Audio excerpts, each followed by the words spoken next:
दोस्तों आप सभी का बहुत बहुत अभिनंदन और स्वागत है आपके अपने YouTube चैनल देवेंद्र क्लासेस में। उम्मीद है कि शानदार होंगे और पढ़ाई कर रहे होंगे। लगातार पढ़ते रहिए, मेहनत करते रहिए, क्योंकि मेहनत करोगे, परिश्रम करोगे, कठिन परिश्रम करोगे तो कहीं ना कहीं किसी ना किसी क्षेत्र में सफलता अवश्य मिलेगी आपको। तो सफलता का पहला पैमाना है मेहनत है, बहुत कठिन मेहनत है या कठिन परिश्रम है। इससे आपको पीछे नहीं हटना है, लगातार पढ़ते रहिए और हमारे चैनल के साथ जुड़े रहिए। टॉपिक आज का मॉडर्न हिस्ट्री में है, लगातार मॉडर्न हिस्ट्री के टॉपिक हैं। डिटेल से आप पढ़िए, नोट्स बनाइए और क्लास को शेयर करिए अपने दोस्तों और मित्रों के लिए। जैसा कि आप जानते हैं बिल्कुल निःशुल्क हम पढ़ा रहे हैं, इसका कोई चार्ज नहीं है।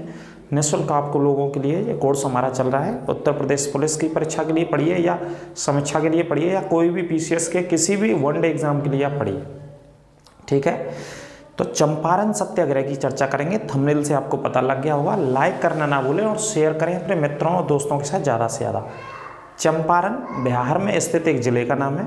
यहाँ पर 19वीं सदी के प्रारंभ में, यानी कि 19वीं सदी के स्टार्टिंग में, शुभारंभ में, जब 19वीं सदी शुरू होती है तो नील की खेती जो होती थी, वहाँ पर नील की खेती कराने के लिए अंग्रेज़ों ने वहाँ के किसानों से, यानी कि चंपारण के किसानों से एक एग्रीमेंट कर लिया था, यानी कि अनुबंध कर लिया, यानी कि साइन करा लिए साहब, कितने समय तक आपको और इतने हिस्से में से नील की खेती इस विशेष पर्टिकुलर हिस्से पर करनी पड़ेगी। एक एग्रीमेंट करा लिया। इसी को 3 गठिया पद्धति कहा गया इतिहास में। 3 गठिया पद्धति कौन से आंदोलन से संबंध, माफ कीजिए, सत्याग्रह से संबंधित है, चंपारण सत्याग्रह से। तो महात्मा गांधी जी का पहला सफल सत्याग्रह था ये बिहार के चंपारण में, जो कि उत्तर प्रदेश के पूर्वी हिस्से से लगा हुआ है। और बिहार की बात करें तो बिहार का बिल्कुल पूर्वी हिस्से में स्थित है ना, माफ कीजिए, बिहार के पश्चिमी हिस्से में स्थित है। यूपी के पूर्व वाले हिस्से से जाएंगे, इस तरफ जाएंगे तो चंपारण में, और बिहार के पश्चिम में स्थित है बिल्कुल ये जिला।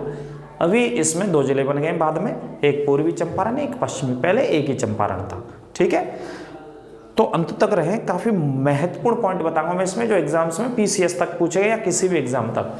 तो आइए क्लास में मेरे साथ। तो देखिए हेडिंग डालेंगे सबसे पहले, चंपारण सत्याग्रह वर्ष 1917।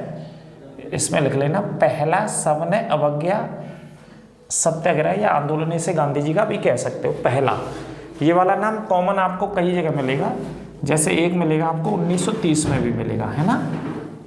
तो टेंशन नहीं लेनी है, आपके दिमाग में आएगा सविनय अवज्ञा तो वो वाला है। तो इसी तरीके के सत्याग्रह को सविनय अवज्ञा भी कह सकते हैं, ठीक है। तो देखो, तो जैसा कि मैंने बताया चंपारण कहाँ पे स्थित है, तो चंपारण बिहार में स्थित है। और बिहार के कहाँ पे स्थित है, बिहार के पश्चिम में स्थित है। दिशा की अगर बात करें तो बिल्कुल पश्चिमी जिला है बिहार का। कैसा जिला है, पश्चिम दिशा में स्थित चंपारण, ठीक है, ये नोट कर लेना। तो देखिए 19वीं सदी के प्रारंभ में, अब 1917 कौन सी वर्ष चल रही, 17वीं, तो 19वीं सदी का स्टार्टिंग हो रही है भाई साहब। तो 19वीं सदी के प्रारंभ में गोरों का मतलब अंग्रेजों ने किसानों के साथ, चंपारण के किसानों के साथ एक अनुबंध का मतलब क्या होता है, आप कैसे पढ़ सकते हो, करार पढ़ सकते हो, समझौता पढ़ सकते हो उसको, है ना, करार पढ़ सकते हो, इंग्लिश में एग्रीमेंट पढ़ सकते हो, मतलब आप इस तरीके से पढ़ सकते हो। करा लिया था, जिसके अंतर्गत क्या होता था कि किसानों को, जो चंपारण के किसान थे, उनको अपनी खेती पर 3/20वें हिस्से में नील की खेती करनी होती थी। काय की खेती, नील की खेती करना अनिवार्य था ये भाई साहब, चूँकि ये एग्रीमेंट करा लिया था, करार करा लिया था अंग्रेजों से, था, है ना। यानी कि जैसे कि 1 बीघा बराबर 20 विषय होता है, तो इस 20 विषय में से तीसरे हिस्से पर, कौन से हिस्से पर, तीसरे हिस्से पर नील की खेती करना अनिवार्य है। ये था इस सत्याग्रह का मतलब, है ना। ये एग्रीमेंट में ब्रिटिश सरकार ने, अंग्रेजों ने लिखवा लिया था कि तीसरे हिस्से पर कौन सी खेती करनी पड़ेगी आपको, ये खेती करना अनिवार्य है, ठीक है। अगला पॉइंट देखिए, यह व्यवस्था 3 गठिया पद्धति कहलाई। क्या कहलाई ये व्यवस्था, 3 गठिया पद्धति, 3/20वें भाग में खेती होती थी तो 3 गठिया पद्धति कहलाई, है ना। एक तरीके से आप कह सकते हो अत्याचार हो रहा था, भारतीय चंपारण के किसानों का शोषण हो रहा था, है ना। एग्रीमेंट करा लिया, जबरदस्ती किसानों से कराते थे, जबकि किसानों का इसमें कोई दिलचस्पी, कोई इंटरेस्ट नहीं था इस खेती को करने में, किसान अन्य खेती करना चाहते थे, लेकिन एक एग्रीमेंट करा करके कह दिया कि तीसरे हिस्से पर नील की खेती करना है। नील की खेती का क्यों कराते थे ब्रिटिश सरकार वाले? क्योंकि नील से बनता था रंग। क्या बनता था? रंग। और उन रंगों की जो डिमांड थी 19वीं सदी में, वो ब्रिटेन में बहुत ज़्यादा थी और अन्य देशों में थी। तो अंग्रेज यहाँ पे किसानों से खेती करा करके, इस खेती से कई प्रोसेस के बाद रंग बनवा करके ब्रिटेन ले जाते थे इंग्लैंड, और वहाँ पे सेल करते थे, वहाँ पे बेचते थे, है ना, जो कि कपड़ों पे इस्तेमाल होता था बनाने में। आई बात समझ में? तो इस तरीके से ब्रिटेन में और ब्रिटेन के आसपास के मुल्कों में 19वीं सदी के शुरू में भारतीय रंगों की डिमांड थी, यानी कि भारत में होने वाली नील की खेती की रंगों की डिमांड थी बहुत। इस वजह से किसानों पर कराते थे कि भाई करिए, आप इस खेती को करना पड़ेगा, उसके लिए एक एग्रीमेंट करा लिया, है ना। तो ये वाला। अब क्या होता है कि 19वीं सदी में ही कुछ आगे चल के जर्मनी सुनाई होगा आपने, इसमें रासायनिक रंगों का प्रचलन शुरू हो गया। केमिकल से जो रंग आते हैं ना, उनका प्रचलन शुरू हो गया। जब रासायनिक रंगों का प्रचलन शुरू हो गया तो जो हमारे देश में नील की खेती होती थी उसे मार्केट से बाहर कर दिया। यूरोप में मार्केट से बाहर हो गई, क्योंकि जर्मनी का जो रंग था वो मार्केट में ज़्यादा बिकने लग गया, तो इधर बाहर हो गई खेती। तो समस्या खड़ी हुई, तो बाहर हो गया जिससे नील के बाज़ार को क्या कर दिया गया? विश्व से बाहर कर दिया गया, यूरोप से। ठीक है। इसके अलावा गोरे शब्द लिख दिया मैंने, अंग्रेजी भी लिख सकते हैं, ब्रिटिश सरकार भी लिख सकते हैं। गोरों ने लगान एवं अन्य करों में भी, अन्य टैक्सों में भी क्या कर दी? वृद्धि कर दी थी साहब। जैसे ही डिमांड कम हुई, जर्मनी का कलर आ गया और भारत के इस नील के जो रंग जाता था, इसकी डिमांड कम होती है, तो किसान जो अन्य खेती करना चाहते थे, तो किसानों से अंग्रेजों ने क्या फ़ायदा उठाया कि इस एग्रीमेंट से जब आपको फ्री करेंगे, जो एग्रीमेंट करा रखा था 3/20 भाग की खेती करनी है, 3 गठिया वाली, जब करेंगे, जब आपको दूसरी जो खेती आप करोगे चंपारण के भीतर या अन्य हिस्सों में, तो उस पर भी टैक्स आपको देना पड़ेगा। टैक्स में बढ़ोतरी कर दी, बहुत ज़्यादा बढ़ोतरी कर दी। ठीक है। तो ये भी एक तरीके से शोषण कर दिया उन्होंने। लगान एवं करों में वृद्धि कर दी थी, अन्य फसलों पर भी। तो ये सारी कंडीशंस घटना घटित हो रही थी। तो चंपारण के किसान नेता थे, प्रमुख किसान नेता आंदोलनकारी राजकुमार शुक्ल ने गांधी जी को चंपारण बुलाने का फैसला किया। उन्होंने कहा कि भाई गांधी जी को चंपारण बुलाते हैं। ये चंपारण के थे, क्या नाम था इनका? राजकुमार शुक्ल। पंडित जी थे, पंडित राजकुमार शुक्ल इनका पूरा नाम। इन्होंने महात्मा गांधी जी को चंपारण बुलाने का फैसला किया कि भाई गांधी जी को बुलाते हैं, और गांधी जी को बुला करके ब्रिटिश सरकार से, यहाँ की स्थानीय प्रशासन से गांधी जी बात करेंगे और किसानों के मुद्दों को उठाएंगे। ठीक है। तो पंडित राजकुमार शुक्ल मिलते हैं गांधी जी से और गांधी जी को बुलाने का आग्रह। तो वर्ष 1916 में लखनऊ अधिवेशन के समय पंडित राजकुमार शुक्ल गांधी जी से मिलकर चंपारण के बारे में उन्होंने अवगत कराया और आने को आग्रह किया गांधी जी को, है ना। कहाँ पे मुलाकात होती है? 1916 में मुलाकात लखनऊ में कहा गया था। तो ये समस्या आपको पता है पहले से चली आ रही थी, चंपारण वाली समस्या, लेकिन 1916 में लखनऊ के भीतर मुलाकात होती है। किनकी मुलाकात होती है? आपकी महात्मा गांधी जी की और पंडित राजकुमार शुक्ल की। पंडित राजकुमार शुक्ल चंपारण के किसानों की समस्याओं से गांधी जी को बताते हैं, अवगत कराते हैं, और गांधी जी को भरोसा दिलाते हैं कि आप आइए वहाँ पे, और जो अंग्रेजी सरकार है, स्थानीय प्रशासन है, वो अत्याचार कर रहा है, शोषण कर रहा है किसानों का। टैक्स में लगातार बढ़ोतरी करते जा रहे हैं, जितना किसान कमा नहीं पाते हैं उससे ज़्यादा पैसा देना पड़ता है। ऊपर से ये एग्रीमेंट, ये करार कर रखा है कि आपको इतने तीसरे हिस्से पर, 20 में से तीसरे हिस्से पर नील की खेती करनी है, तो आप आइए और इस मांग को उठाइए। ठीक है। तो गांधी जी आग्रह को स्वीकार करते हैं और जाने का निर्णय लेते हैं। इससे पहले गांधी जी को चंपारण के बारे में कोई आइडिया नहीं था, कोई अता पता नहीं था कि चंपारण भी भारत में, बिहार के अंदर है, उसमें इस तरीके की समस्या है। ऐसा महात्मा गांधी ने अपनी autobiography my experiment with truth में लिखा है कि मैं चंपारण को जानता तक भी नहीं था कि भारत में इस तरीके के कोई राज्य है या शहर भी है, या जो गांव में जो समस्या चल रही है, ऐसा उन्होंने लिखा अपनी व्यक्तिगत रूप से।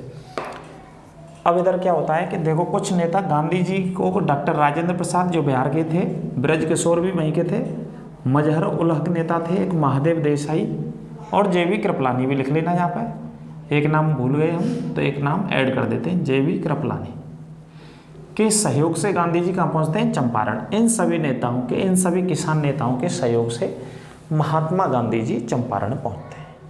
ठीक है, इन सभी का नाम लिख लेना। राजेंद्र प्रसाद जो भारत के पहले राष्ट्रपति चुने गए, जो 10 साल तक राष्ट्रपति रहते हैं। संविधान सभा की अंतिम बैठक 24 जनवरी 1950 को, उसी बैठक में राष्ट्रपति चुने जाते हैं। ब्रजकिशोर मजर उल हक महादेव देसाई के सहयोग से चंपारण पहुंचते हैं। और चंपारण पहुंचने के लिए जे.बी. कृपलानी और डॉक्टर राजेंद्र प्रसाद के, मेरे ख्याल से जे.बी. कृपलानी के घर पर गांधी जी रुकते भी हैं। अपनी ऑटोबायोग्राफी में उन्होंने इस पूरे यात्रा वृतांत को लिखा है, यात्रा कैसे कैसे रही उनकी। मुजफ्फरपुर होते हुए भी पहुंचे चंपारण को। ठीक है, अब गांधी जी वहाँ पहुँचते हैं तो गांधी जी ने समस्या को समझा। तो ये मैंने एक पॉइंट लिख दिया, गांधी जी ने चंपारण में जाकर के क्या किया, सत्याग्रह किया। जैसे ही गांधी जी वहाँ पहुँचते हैं तो चंपारण के प्रशासन ने, वहाँ के जो अधिकारी थे अंग्रेज, उन्होंने गांधी जी को चेतावनी दे दी कि आप वापस चले जाइए यहाँ से। तो जैसे ही गांधी जी को चेतावनी दी तो गांधी जी ने कहा कि वापस तो नहीं जाएंगे, अपने किसानों की मांगों को रखेंगे और सत्य और अहिंसा के माध्यम से रखेंगे। तो गांधी जी ने सत्याग्रह करने का निर्णय ले लिया। तो अंग्रेजी सरकार जो थी चंपारण की, बिहार के चंपारण की, उन्होंने ये फैसला वापस ले लिया। कौन सा फैसला? गांधी जी को वापस भेजने का, बिहार से वापस भेजने का। उन्होंने कहा कि ठीक है, बात कर लीजिए आप, क्या दिक्कतें हैं, क्या समस्याएं, हम सुनते हैं। ठीक है, तो गांधी जी ने क्या का फैसला किया? सत्याग्रह का फैसला किया कि सत्य और अहिंसा के आधार पर सत्याग्रह किया जाएगा और अपनी बात रखी जाएगी ब्रिटिश सरकार के साथ। ठीक है, अब क्या होता है आगे?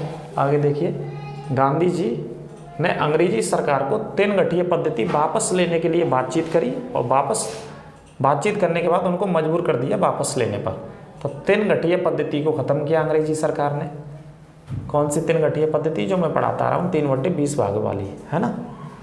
इसे समाप्त कर दिया अंग्रेजों ने, वापस ले लिया, जो कि एक एग्रीमेंट के तहत कराते थे किसान अंग्रेज कराते थे हमारे बिहार के किसानों पर। ठीक है, दूसरा, अवैध रूप से लिया गया लगान, जो टैक्स बढ़ा दिया था उल्टा सीधा, वो भी किसानों को वापस करने का दबाव बनाया। तो 25% था जो अवैध रूप से लिया गया टैक्स था, वो भी किसानों को क्या किया गया? वापस किया गया।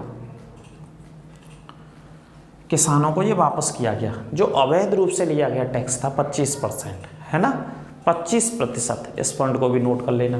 यानी कि आप कह सकते हैं कि पहला सत्याग्रह था महात्मा गांधी जी का और पहला सफल सत्याग्रह बन गया जी भारत में। 1915 में दक्षिण अफ्रीका से लौटते हैं। दक्षिण अफ्रीका से लौटने के बाद 1 साल तक लगभग वो भारत का भ्रमण करते हैं। 1916 में पंडित राजकुमार शुक्ल से मुलाकात, उसके बाद चंपारण जाते हैं सबसे पहले। तो ये सफल सत्याग्रह माना जाता है गांधी जी का पहला भारत में। तो चंपारण पहला सफल सत्याग्रह था, कौन सी वर्ष का? 1917 का। चंपारण सत्याग्रह के समय Rabindranath Tagore, most important point है, इसे लिख लेना, रविन्द्रनाथ टैगोर ने गांधी जी को महात्मा की उपाधि से सम्मानित किया था। महात्मा की उपाधि, गांधी जी के साथ जो महात्मा शब्द नाम जुड़ा, महान आत्मा इसे कह सकते हैं। क्या बोल सकते हैं? महात्मा का मतलब क्या है? महान आत्मा।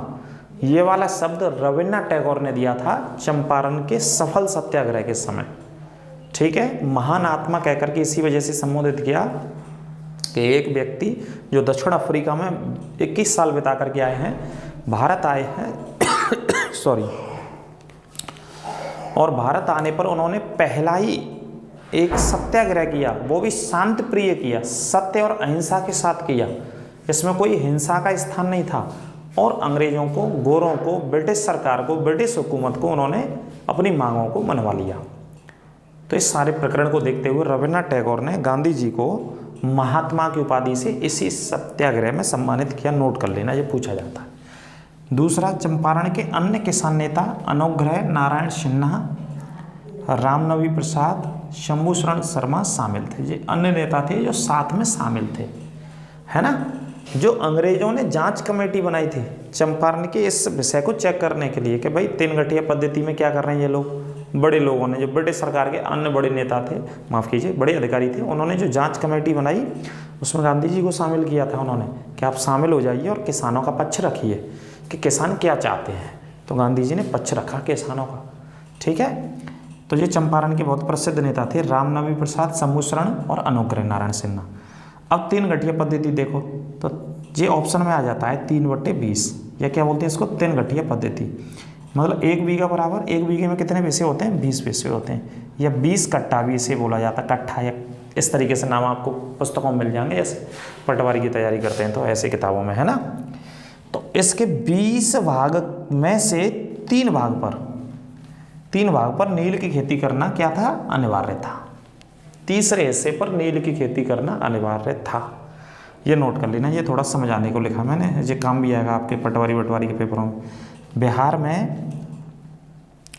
बिहार के पूर्वी हिस्से में नहीं, बिहार के पश्चिमी हिस्से में, चंपारण कहाँ पे स्थित है, बिहार के पश्चिमी हिस्से में चंपारण जिला स्थित है। तो गांधी जी का पहला सफल सत्याग्रह माना जाता है। ये राष्ट्रीय स्तर का नहीं माना जाता, ध्यान रखिएगा, पूरे भारत के स्तर का नहीं है, ये सिर्फ विशेष एक स्थान का है, एक जगह का है, जिसका नाम है चंपारण, जो कि बिहार के अंदर स्थित है। ठीक है, राष्ट्रीय सत्याग्रह और बताएंगे, आपको आगे पढ़ाएंगे।